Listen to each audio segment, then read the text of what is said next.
With the 1940 presidential election safely behind him, Franklin Roosevelt spent 1941 inching the United States as close as possible to an alliance with the British, while still technically remaining neutral. Welcome to the history of the 20th century.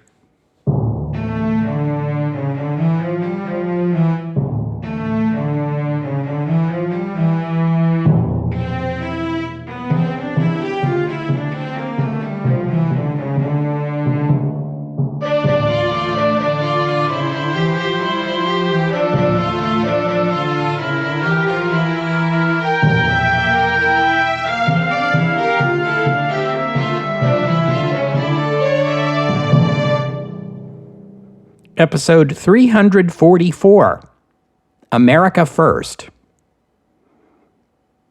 I've talked many times now about how difficult it was for farmers after the First World War.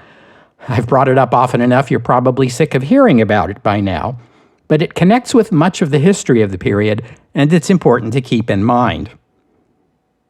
I want to begin today's episode by talking about the trials that a certain group of American farmers faced, those farming the Great Plains, particularly the region including parts of Missouri, Arkansas, and Texas, and larger parts of Kansas, Nebraska, and especially Oklahoma, the region known as the High Plains. Since the early days of the Republic, the U.S. government had been handing out free parcels of land in the undeveloped west of the country. These were known as homesteads. Some of the very last of the homesteads distributed were in the region I just described and were given out in the late 19th and early 20th centuries. These lands were the last to be distributed for a few reasons, principally because they were dry. Not quite desert, but not far removed from it either. To compensate for the agricultural marginality of these lands, the U.S. government increased the size of the homesteads it was offering from the customary 160 acres, which is about 65 hectares, to expanses of land double or even quadruple that amount. In the early 20th century, just as these homesteads were being settled, the region received unusually high amounts of rainfall.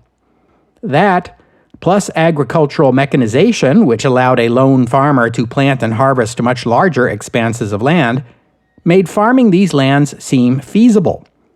And then there was the widespread belief of the time that the rain follows the plow, as it was often summarized.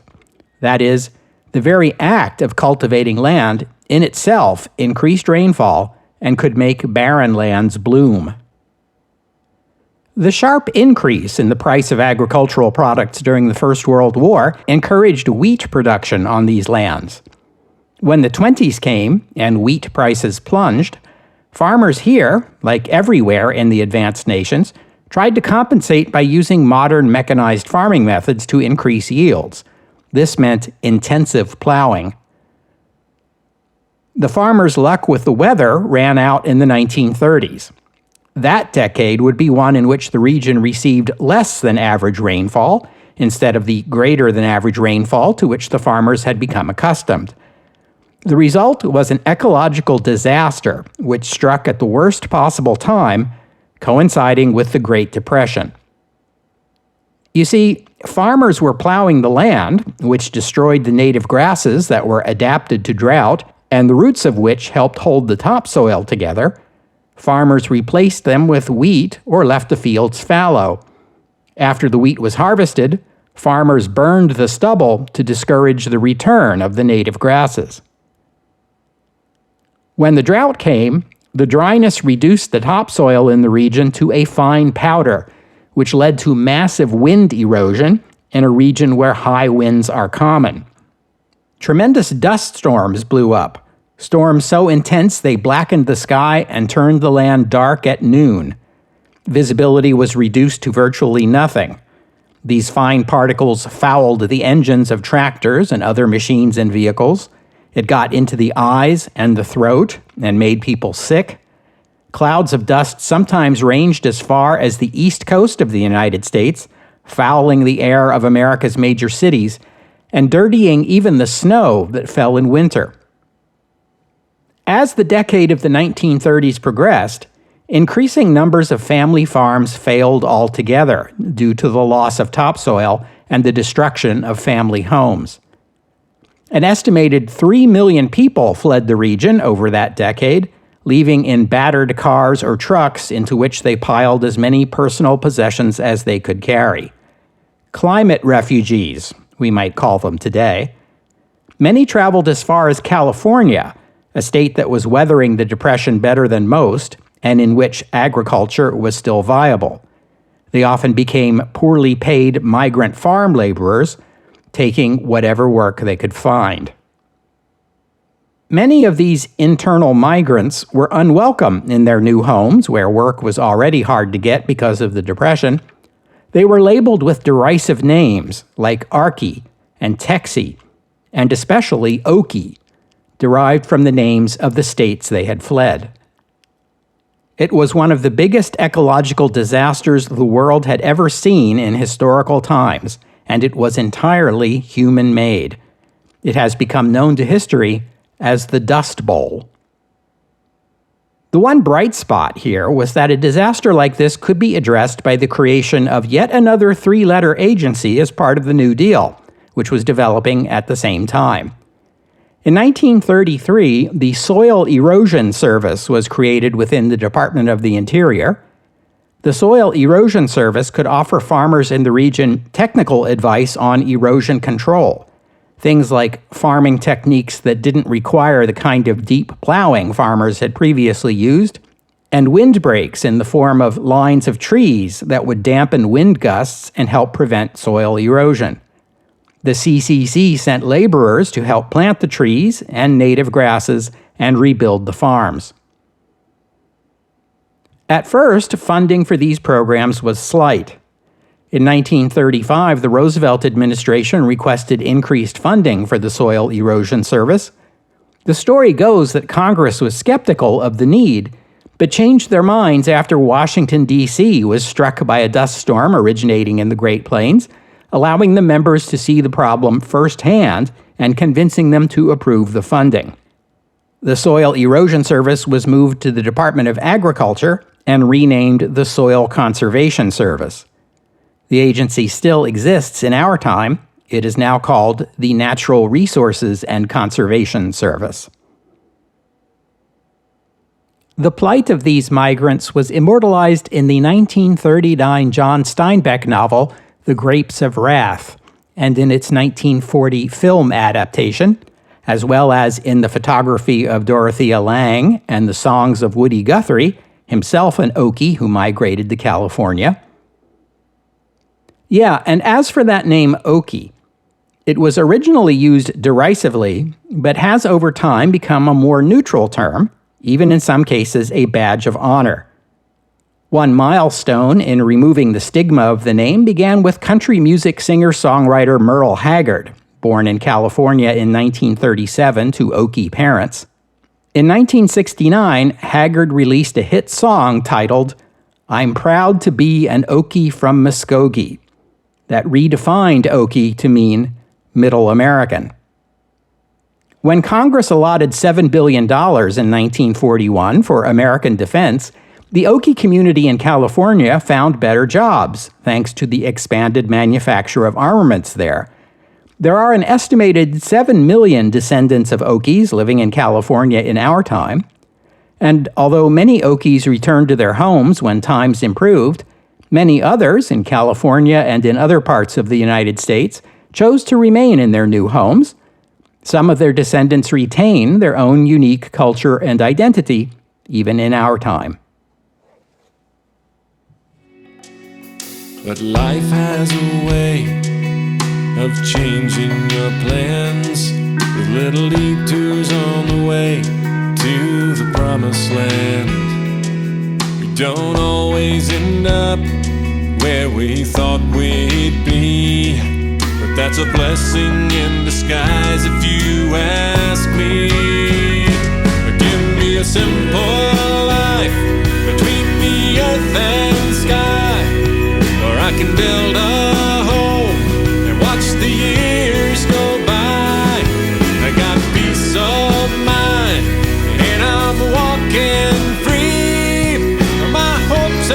succeeded. I'm living the dream.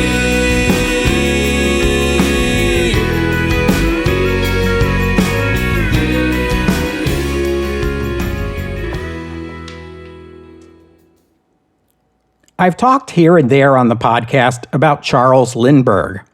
I already told you about his famous flight and the publication of his autobiography titled We. Now I'm going to take up the story from there. After his celebrated flight, Lindbergh became a noted advocate for aviation and for airmail, and is responsible for a boom in both fields. He made goodwill visits to a number of Latin American countries on behalf of the United States. In 1927, the U.S. ambassador to Mexico, Dwight Morrow, invited Lindbergh and the humorist, entertainer, and aviation enthusiast Will Rogers to visit that country. During the visit, Lindbergh met Ambassador Morrow's daughter, Anne, and began a relationship with her. They were married about a year and a half later and made their home in a rural location near Hopewell, New Jersey. A year after they were married, Anne Morrow Lindbergh gave birth to their first child, Charles Lindbergh Jr. On the evening of March 1st, 1932, as Anne was pregnant with their second child, 20-month-old Charles Jr. was discovered to be missing from his crib in the Lindbergh home. When Charles Sr. investigated, he found a ransom note in an envelope on the windowsill in the baby's bedroom. The note, written in poor English that suggested the writer was German, demanded $50,000 for the return of the child. Lindbergh took a gun and searched the grounds around the house and discovered a broken wooden ladder and a baby blanket. Lindbergh then contacted the Hopewell Police Department and the New Jersey State Police. The police searched the house and the grounds, but found no footprints or fingerprints. The only real clue was the ladder, which appeared to be homemade and by someone with some experience in carpentry. News of the kidnapping spread quickly. Everyone knew the name Lindbergh from his famous flight 5 years earlier, and the kidnapping shoved the name Lindbergh back into the headlines.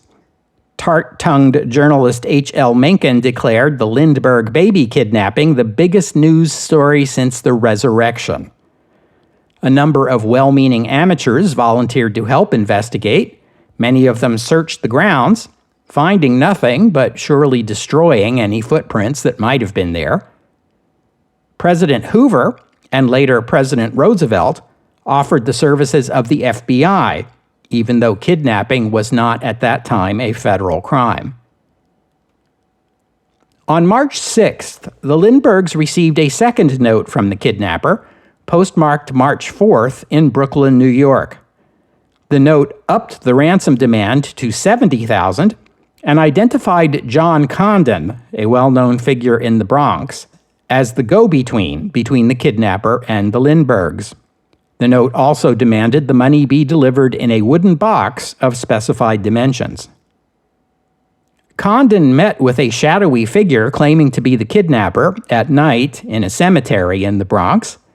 The figure assured Condon that the baby was well, but would only return him after the ransom was paid. When Condon questioned whether the figure actually had the baby, the man promised proof.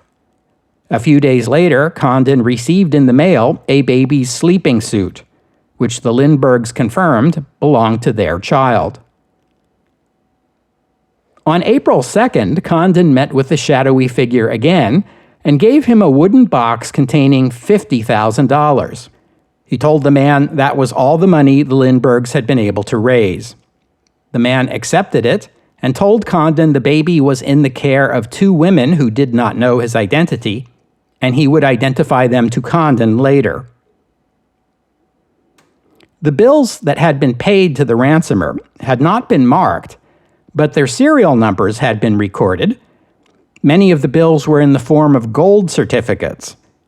It was hoped gold certificates would be conspicuous if and when the kidnapper tried to spend them. 6 weeks passed with no further news about the child. On May 12, 1932, 2 truck drivers pulled over to the side of the road at a point about 5 miles from the Lindbergh home because one of them had to pee.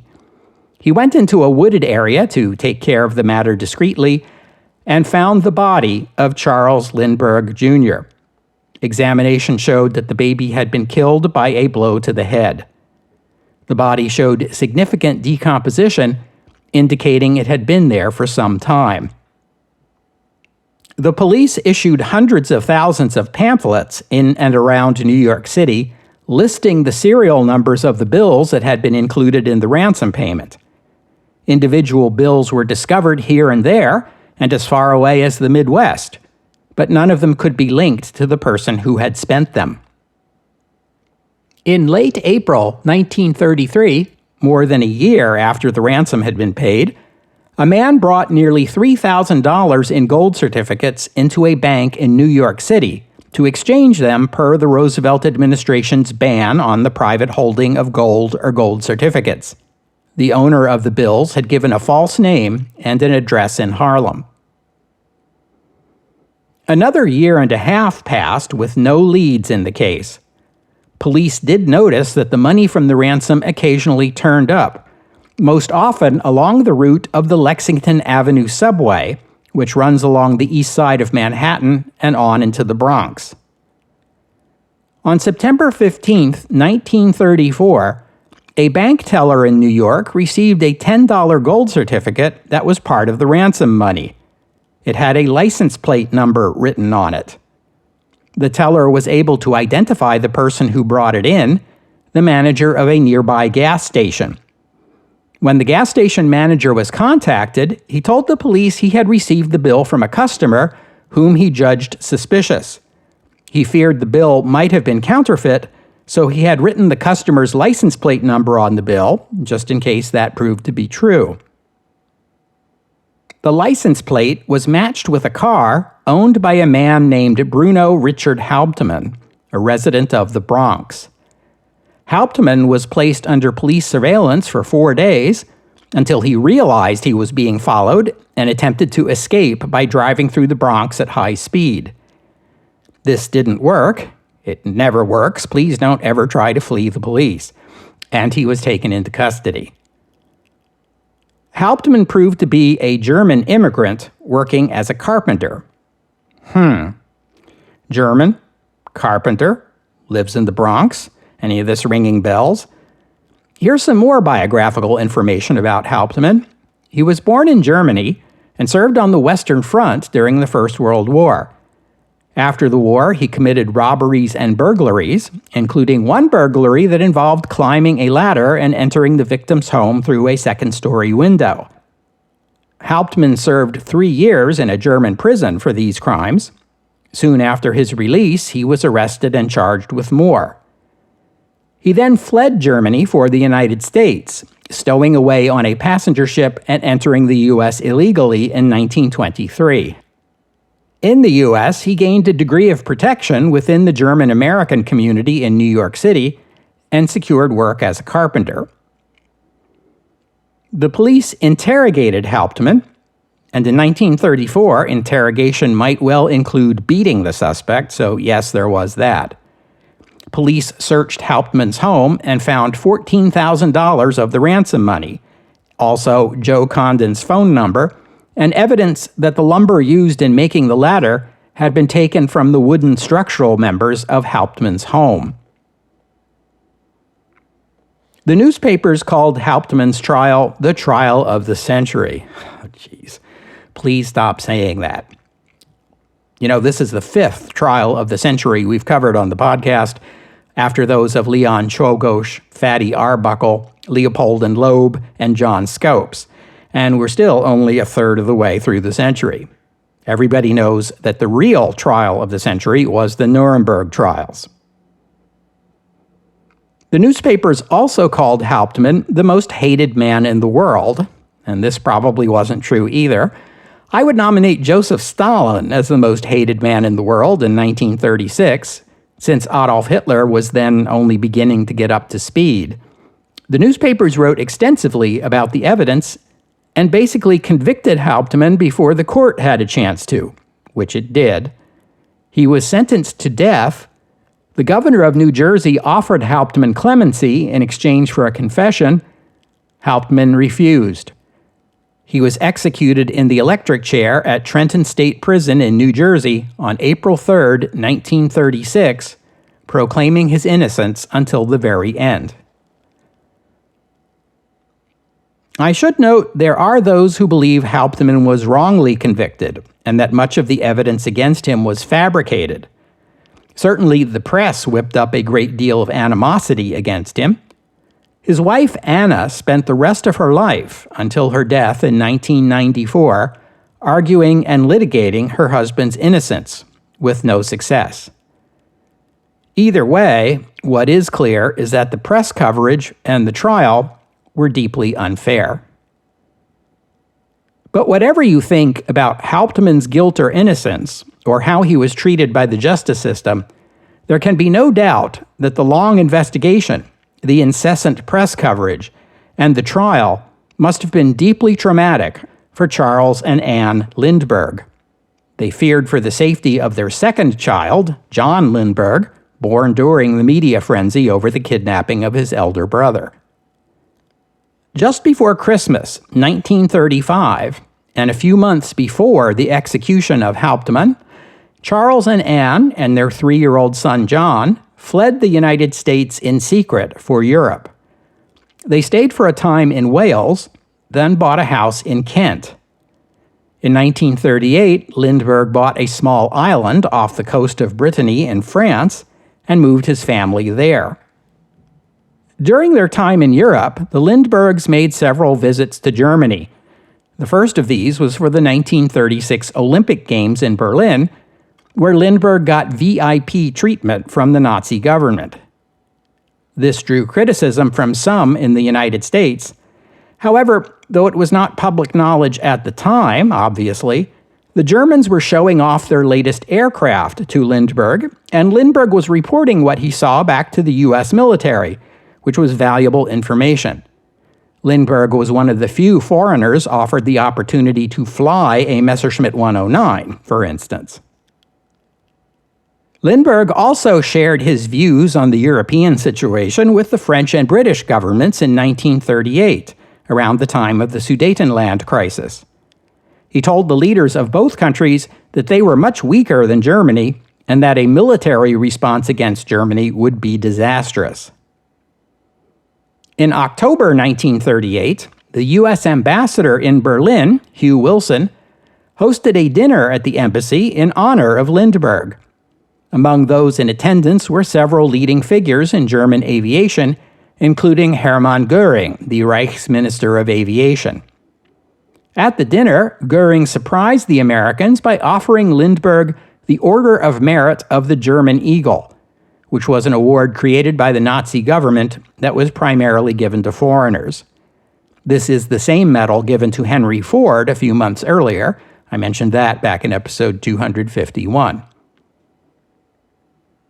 Kristallnacht occurred just a few weeks afterward, and Lindbergh came under criticism in the United States for accepting the medal and was called upon to return it, which Lindbergh declined to do. Ambassador Wilson backed him up on the first point, arguing that Göring had surprised the Americans by offering the award and that to refuse it would have been a serious insult. As for the second point, Lindbergh himself argued that the award had been offered in friendship and that to return it would be an insult to the German government for no good reason. Lindbergh was shopping for a house in Berlin at this time. He considered renting a nice home, but it was owned by Jewish people, and the Nazis discouraged him from leasing it. Many of his friends discouraged him from settling in Germany at all, until in early 1939, he and his family returned to the United States at the request of the U.S. Army Air Corps. Lindbergh was a colonel in the reserves, and the Corps asked him to return to active duty to assist them in evaluating and developing new military aircraft. After the war broke out, Lindbergh spoke out against American military aid to the Allies, equating it with, quote, capitalizing on the destruction and death of war. In August 1939, when Albert Einstein signed Leo Szilard's letter, episode 307, and they were looking for an intermediary to deliver it to President Roosevelt, Einstein suggested Lindbergh. Both he and Szilard wrote to Lindbergh requesting his assistance, but neither received a reply. In September, Lindbergh gave a nationwide radio address opposing U.S. involvement in the war, speaking sympathetically of Germany, and accusing the American news media of conspiring to turn public opinion against the Germans, a thinly veiled bit of anti-Semitism. This persuaded Einstein and Szilard to ask someone else. In October, in a subsequent address, Lindbergh criticized Canada for declaring war on Germany. He argued that the nations of the Western Hemisphere should remain aloof from the European conflict, and complained that Canada had chosen fealty to the British Crown over solidarity with its hemispheric neighbors. In November, the magazine Reader's Digest printed an article by Lindbergh that called for a German attack on the Soviet Union. During the second half of 1940, after it became clear that both major political parties had nominated interventionist candidates for president, a college student at Yale University formed the America First Committee, which grew rapidly to become the principal organization opposed to U.S. involvement in the war. Many prominent Americans joined the group, including Henry Ford, actress Lillian Gish, architect Frank Lloyd Wright, First World War flying ace Eddie Rickenbacker, socialite Alice Roosevelt Longworth, the daughter of that other President Roosevelt, and Charles Lindbergh. The group quickly became controversial for the many anti-Semitic and pro-Nazi views expressed by some of its most prominent members. Charles Lindbergh became the group's most visible advocate, the public face of America First. In 1941, he testified before Congress in opposition to Roosevelt's Lend-Lease plan. You heard me quote some of his other public statements against U.S. involvement in the war in episode 333. The president publicly called Lindbergh a defeatist and appeaser. In response, Lindbergh resigned his commission in the Army Air Corps. Privately, Roosevelt told his Treasury Secretary, Henry Morgenthau, "I am absolutely convinced Lindbergh is a Nazi." That may have been going a bit too far, but only a bit. Lindbergh was certainly a Nazi sympathizer and clearly a racist who championed the importance of solidarity with other white nations in opposition to the rest of the world and identified communism as an ideology that sought to destroy the white race. These remarks were quoted and publicized with approval in Germany. Lindbergh would continue to oppose U.S. involvement in the war until the day Germany declared war on the United States.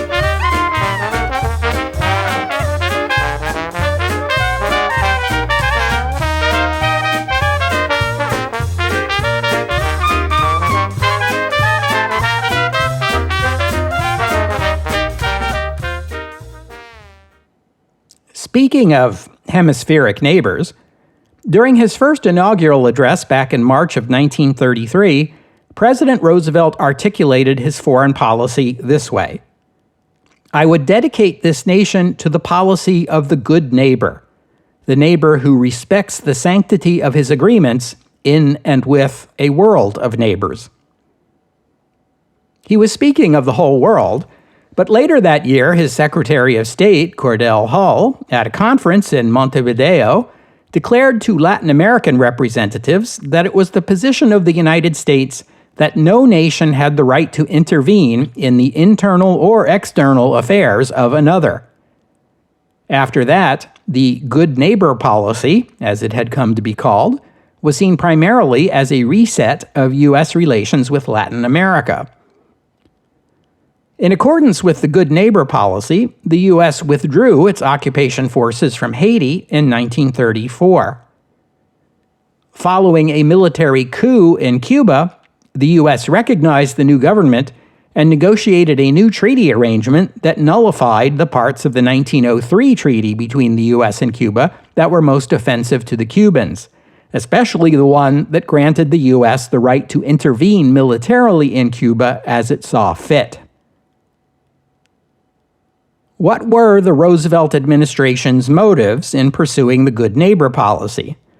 Well, I'd like to think that simple human decency played an important role. Apart from that, the Great Depression had hit Latin America hard, and there was a concern that hard times might push some of these countries toward fascism. And beyond that, American attitudes toward Latin Americans had changed. During the administrations of the first President Roosevelt, of William Howard Taft, and of Woodrow Wilson, U.S. government officials largely regarded Latin Americans as incapable of running their own countries, and saw U.S. intervention as necessary, indeed inevitable. Among these officials, we must include Woodrow Wilson's Undersecretary of the Navy, Franklin Roosevelt.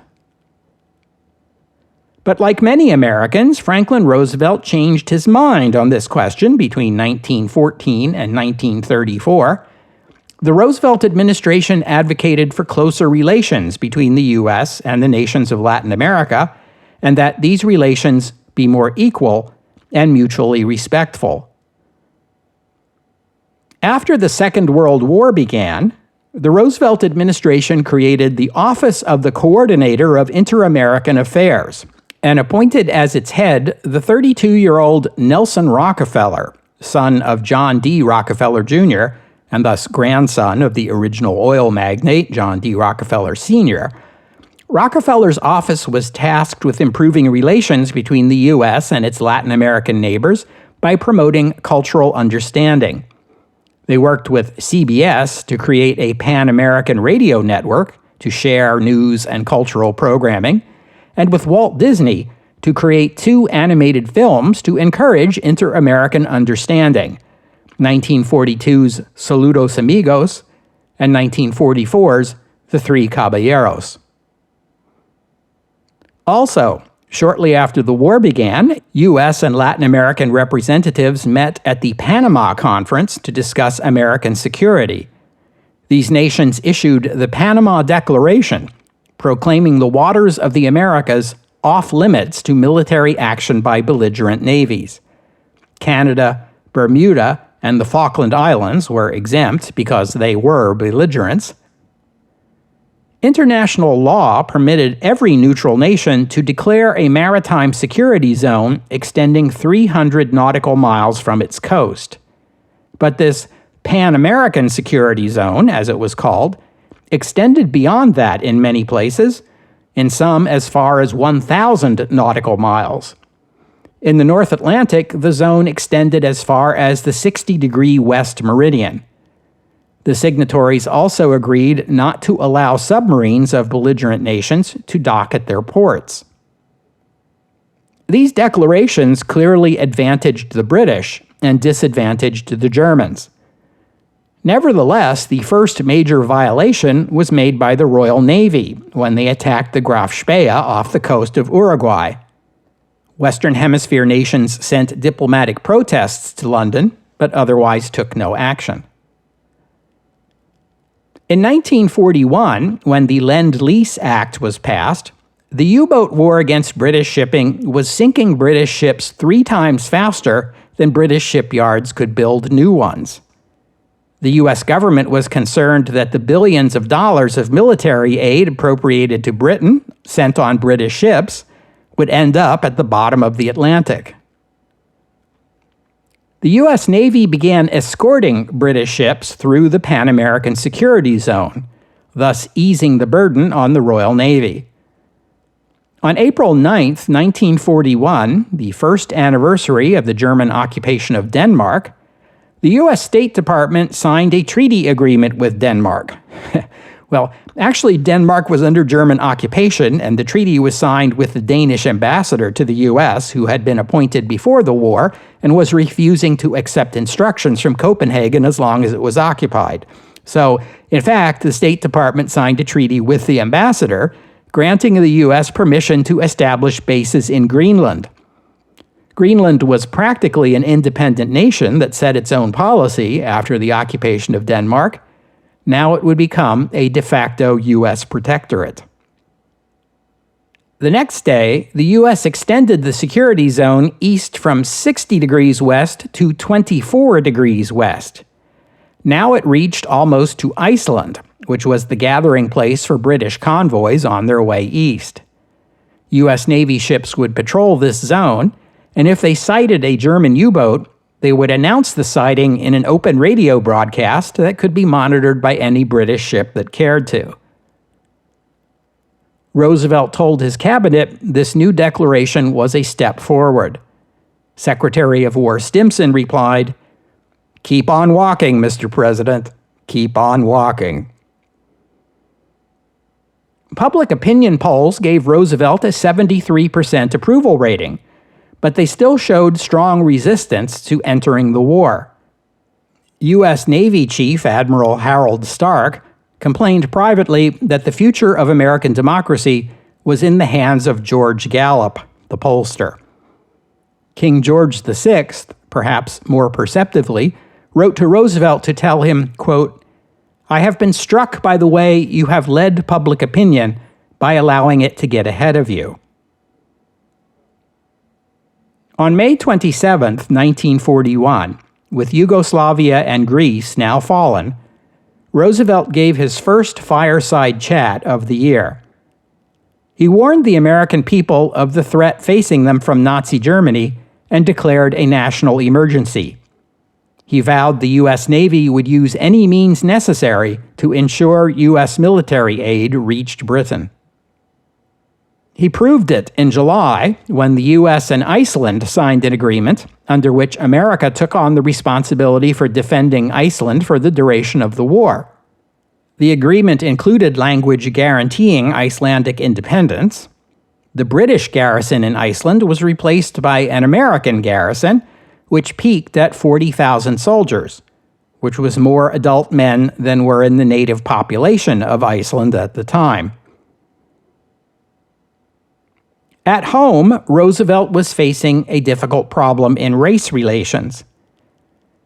African American leaders were complaining that defense contractors were refusing to hire qualified African Americans, meaning African Americans were not sharing in the prosperity that had come with increased military spending. They called for a march on Washington and predicted a crowd of 100,000. Roosevelt, who well remembered the racial violence in Washington back in 1919, feared another round of violence and met with African American leaders at the White House, along with Navy Secretary Knox, War Secretary Stimson, and New York Mayor Fiorello LaGuardia, whom Roosevelt had just appointed director of the new Office of Civilian Defense. The meeting was tense at first, until LaGuardia suggested that everyone but the president adjourn to the cabinet room to see if they could draft an executive order that everyone could live with. They did, and came back to the president with an agreed-upon order.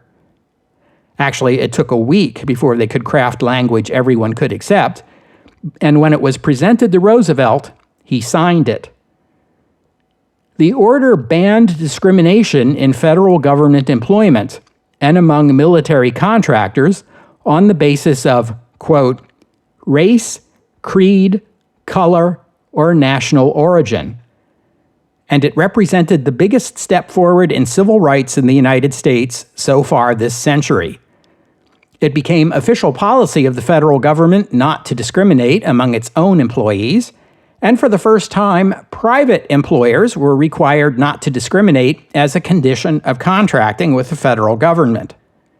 The Amsterdam News declared that Abraham Lincoln had freed African Americans from physical captivity, and Franklin Roosevelt had freed them from economic captivity. On June 22, 1941, Germany invaded the Soviet Union. I'll have more to say about that next week, but for now I'll just note that in London, the Churchill government immediately promised to assist the USSR in its war against Germany. In the United States, the question immediately arose as to whether the U.S. would provide Lend-Lease aid to the Soviets, as it was already doing for the British and the Chinese. In contrast to Churchill, Roosevelt was at first evasive on this question. Republican Senator Robert Taft publicly declared, "The victory of communism would be far more dangerous to the United States than a victory of fascism." In 1937, Pope Pius XI had promulgated an encyclical which declared that no supporter of Christian civilization may give communism assistance in any undertaking whatsoever. The president's representative to the Holy See reported that in 1941, church leaders still regarded communist atheism as more dangerous than Nazi paganism. U.S. military leaders told the president that the USSR was doomed. Germany would defeat it in 1 to 3 months. Roosevelt sent his close advisor Harry Hopkins to Moscow to meet with Stalin and the Soviet leadership. When he returned to Washington, Hopkins reported the strength of Soviet resolve. In July, Roosevelt declared the defense of the Soviet Union vital to the defense of the United States, which cleared the way for Lend-Lease aid to the USSR. Roosevelt ordered that aid to the Soviets be put on a higher priority than aid to the UK. Roosevelt then made a personal appeal via a letter to Pope Pius XII, arguing that the survival of communism represented less of a threat to the Christian Church or to humanity in general than would the survival of Nazism.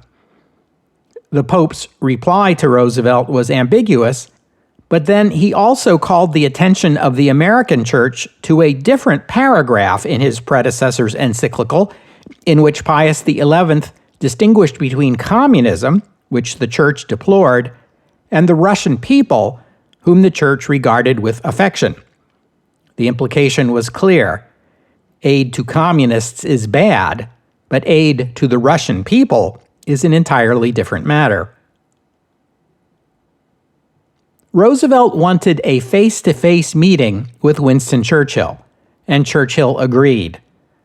Churchill set off for North America on August 4th, along with the British service chiefs, General Sir John Dill, Admiral Sir Dudley Pound, and Air Chief Marshal Sir Wilfrid Freeman. It is quite a remarkable thing to see the Prime Minister and Britain's senior military command all aboard one ship, plying an Atlantic Ocean known to be infested with German U-boats. Some in Britain recalled with dread how the War Minister, Lord Kitchener, had died at sea when his ship struck a mine as he was on his way to a meeting in Russia. Churchill and his service chiefs traveled aboard HMS Prince of Wales. That was Britain's newest and most modern battleship.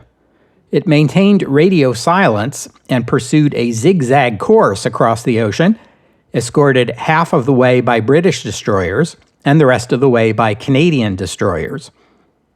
In Parliament, Deputy Prime Minister Clement Attlee spoke for the government in Churchill's absence, but he steadfastly refused to discuss the Prime Minister's whereabouts. In Washington, Franklin Roosevelt left aboard the presidential yacht Potomac for what was billed as a fishing vacation off the coast of New England. There, the yacht rendezvoused with the heavy cruiser USS Augusta. Roosevelt transferred to that ship, where he met up with America's 3 service chiefs, General George Marshall, Admiral Harold Stark, and Major General Henry Arnold, along with Harry Hopkins and Averell Harriman, the president's special envoy to Europe. Potomac spent the week off the coast of New England with a member of its crew dressed like the president, sitting on the deck fishing. Not even the cabinet, not even the Secret Service, not even Eleanor Roosevelt knew Franklin's real whereabouts. Augusta sailed to Newfoundland, escorted by another heavy cruiser, USS Tuscaloosa, and 5 destroyers. There, the American flotilla met Prince of Wales at the U.S. naval base at Argentia, one of the bases leased to the U.S. under the Destroyers for Bases program. Winston Churchill and Franklin Roosevelt met in person for the first time aboard Prince of Wales. They had lunch together and got on like a house on fire. By the time the meal was over, they were addressing each other as Franklin and Winston. Churchill later said of Roosevelt, "I formed a very strong affection, which grew with our years of comradeship." Roosevelt described Churchill as an English version of New York Mayor Fiorello LaGuardia. Churchill tried to get Roosevelt to commit to a declaration of war against Germany. Roosevelt turned him down, pleading that it would be difficult to get such a declaration through Congress. Instead, he told Churchill, the U.S. Navy would take a greater role in patrolling the Atlantic, and if the Germans didn't like that, well, they were free to declare war on America. The two leaders agreed that in the event of war against Japan, both of their nations would adhere to a Germany first strategy. They sent a joint message to Joseph Stalin promising both their countries would send military assistance to the Soviet Union. But the most important thing to come out of this meeting was a joint statement that came to be known as the Atlantic Charter. The charter was no formal agreement between the UK and the US. It was merely a statement of principles, but it was a bold statement. In the charter, both countries disavowed any interest in increasing their territory as a result of the war. It affirmed the principle of self-determination and proclaimed that any border changes after the war must be in accord with the wishes of the people concerned. It called for disarmament and global economic cooperation in terms of freedom of the seas, lower trade barriers, and a world free from want and fear. The terms explicitly affirm that these benefits should be available to victor and vanquished on equal terms, thus implicitly rejecting a punitive peace agreement in the mold of the Treaty of Versailles. It was the British Labour Party newspaper, the Daily Herald, that first dubbed this statement the Atlantic Charter. In the month of September, the governments in exile of Czechoslovakia, Poland, Norway, the Netherlands, Belgium, Luxembourg, Yugoslavia, and Greece all endorsed the charter, as did the Soviet Union and the Free French. Remarkably, the United States, technically a neutral power, entered into this declaration along with the belligerent powers aligned against the Axis. In Washington, the administration asked Congress for an 18-month extension of the Selective Service Act. The bill passed the Senate easily, but ran into difficulties in the House of Representatives, where a number of Democrats opposed it. In the end, the bill squeaked by with the narrowest possible margin, 203 to 202. Also in September, a German U-boat fired 2 torpedoes at the American destroyer USS Greer. Both torpedoes missed, and in hindsight, it is entirely possible that the German commander didn't realize he was targeting an American ship. But after the incident, Roosevelt ordered that henceforth U.S. Navy ships in the Pan-American Security Zone west of Iceland would fire on sight at any German or Italian submarine. The Atlantic Charter's language about self-determination was quickly embraced by subjects of the British Empire, particularly in India, and in French colonial holdings. Churchill found himself in the embarrassing position of seeming to have inadvertently endorsed the dissolution of the British Empire. When asked about this, Churchill insisted the language on self-determination was intended to apply only to territories conquered by Germany. In India, newspaper headlines mocked the charter, declaring that it didn't apply to brown people. We'll have to stop there for today. I thank you for listening, and I'd especially like to thank Andrew for his kind donation. And thank you to Ross for becoming a patron of the podcast. Donors and patrons like Andrew and Ross help cover the costs of making this show, which in turn keeps the podcast available free for everyone. So my thanks to them and to all of you who have pitched in and helped out.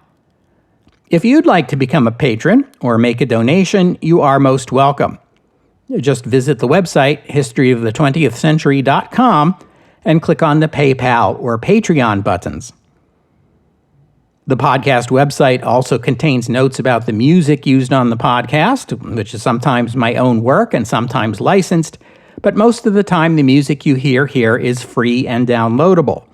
If you hear a piece of music on the podcast and you want to know more about it, including things like the composer, the performers, and a link to where you can download it, the website would be the place to go.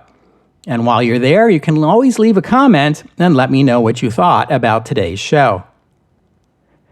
And I hope you'll join me next week on the history of the 20th century as we return to the war in Europe, which is about to take a dramatic turn as Germany launches a surprise invasion of the Soviet Union. Operation Barbarossa, next week, here on the history of the 20th century. Oh, and one more thing. After the attack on Pearl Harbor, Charles Lindbergh asked to be recommissioned in the U.S. Army Air Forces, but Secretary of War Stimson refused, citing Lindbergh's past statements in support of Nazi Germany. Instead, Lindbergh worked for U.S. aviation companies as a technical consultant in the Pacific Theater, where he sometimes took part in combat missions despite being a civilian. After the war, Lindbergh continued to be an outspoken critic of communism. He published a second autobiography, The Spirit of St. Louis, recounting the events leading up to his 1927 transatlantic flight.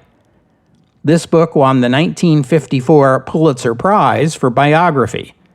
And in that same year, he was commissioned as a general in the United States Air Force Reserve. Lindbergh fathered a total of 6 children with his wife, Anne Morrow.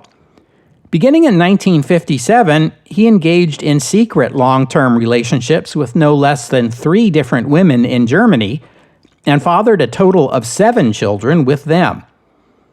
The truth about these relationships and these children would not become public until after his death. In 1969, he attended the launch of Apollo 11 and afterward discussed the mission on live TV with Walter Cronkite.